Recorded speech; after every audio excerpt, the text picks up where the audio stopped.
안녕하세요. 정치를 품격 있게 풀어드리는 정치클래스TV의 심상만입니다. 오늘은 한 아르헨티나 수교 59주년 문화외교인가 소프트파워인가란 제목의 아르헨티나 기사를 살펴보겠습니다. 이 아르헨티나 기사는 한류라 불리는 소프트파워가 한국 외교와 경제에 얼마나 도움을 주고 있는지 단적으로 보여주는 기사입니다. 모든 나라는 자국의 문화를 알리고 홍보하기 위해 많은 역량을 투입합니다.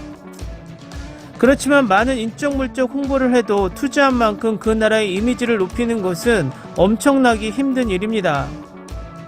한국 또한 과거 10년 전만 해도 아시아 국가를 제외한 유럽과 남미 지역에서 구글 트렌드와 페이스북 트렌드 검색어에서 한국하면 생각나는 것이 한국전쟁과 북한 김정은 또는 핵무기 정도가 다수를 차지하는 키워드였습니다.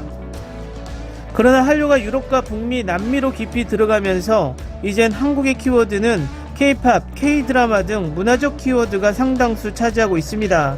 결국 한국의 부정적인 이미지가 긍정적 이미지로 바뀌면서 그 나라 사람들로 하여금 문화 소비를 하게 만든다는 것입니다. 일단 기사를 보시겠습니다. 지난 12월 2일은 한국과 아르헨티나가 공식 수교한 지 59주년이 되는 날이었습니다. 60주년을 맞이하기 1년 전 우리는 한국의 정치적인 문화 전파 전략을 분석하고 우리 스스로에게 묻습니다. 우리는 문화 외교를 할 것인가 아니면 소프트 파워를 사용할 것인가? 한국 주간 김치의 날 K-팝은 한국하면 떠오르는 주제 중 일부입니다. 그러나 아르헨티나와 이 나라의 관계는 훨씬 더 깊고 오래 지속 중입니다. 한국은 수십 년 동안 국제적 지원을 계속해 왔으며 아르헨티나는 라틴 아메리카의 주요 수령국 중 하나였습니다.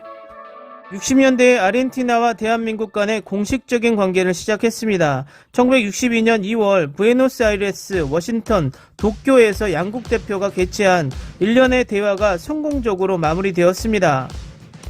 2월 15일 양국 대사와 대표자들 사이에서 관련 문서가 교환되어 외교 관계가 수립되었습니다. 그로부터 1년 후인 1963년 12월 대한민국은 부에노스아이레스에 대사관을 개설했고 베이안 대사는 부에노스아이레스에서 주재한 최초의 한국 대사였습니다. 2021년 12월 2일 한국과 아르헨티나가 수교한 지 59년이 되었습니다. 아르헨티나 공화국과 대한민국과의 관계를 말할 때 양 국가를 하나로 묶는 긴밀한 문화적 관계를 분석하는 것이 맞습니다. 아르헨티나와 한국은 문화가 풍부하여 상호 관심이 높습니다. 그런 의미에서 한국은 이미 몇 년 전부터 문화를 외교로 활용하는 데 유리했습니다. 이 나라의 해외 문화 확장은 1971년 국가정책으로 시작되었습니다. 그러나 지난 30년 동안 다른 도시에 문화센터를 개설하여 보다 적극적인 문화 외교를 시행했습니다. 아르헨티나에도 이러한 전략을 적극 장려했으며 2006년에는 부에노스아이레스가 라틴 아메리카 최초의 한국문화원 개최지로 선정되었습니다. 한국문화원은 대중음악, 국악, 한국미술, 영화 중심의 활동을 통해 양국 간의 문화교류를 강화할 것을 제안합니다.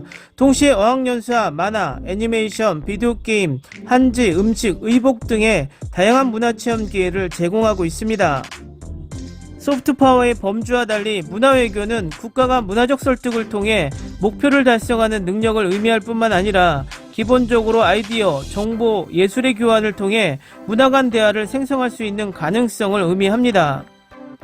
상호 이해를 증진하기 위한 교육, 문화외교는 문화진흥 및 정치적 위치를 위한 전략이자 다른 문화와의 대화를 위한 도구로 간주됩니다. 문화외교는 문화자원을 사용하여 다른 국가에서 정치적으로 영향을 미칠 뿐만 아니라 고정관념을 없애고 문화 간 대화를 촉진하기 위해 지역사회와 소통하는 다리를 건설하는 것을 제안합니다. 가장 큰 과제 중 하나는 중앙정부가 세계를 위해 수립한 문화 확산 지침이 사회문화적으로 다른 국가에서 기대되는 수용을 보장하는 것입니다. 지난 몇 년 동안 한국 정부는 아르헨티나를 주요 목적지 중 하나로 하는 라틴 아메리카에 대한 문화진흥 정책을 시행했습니다. 한국 예술과 문화의 국가적, 지역적, 세계적 확장은 스페인어로 한국 문화의 물결이라는 의미의 한류라는 이름으로 알려져 있습니다.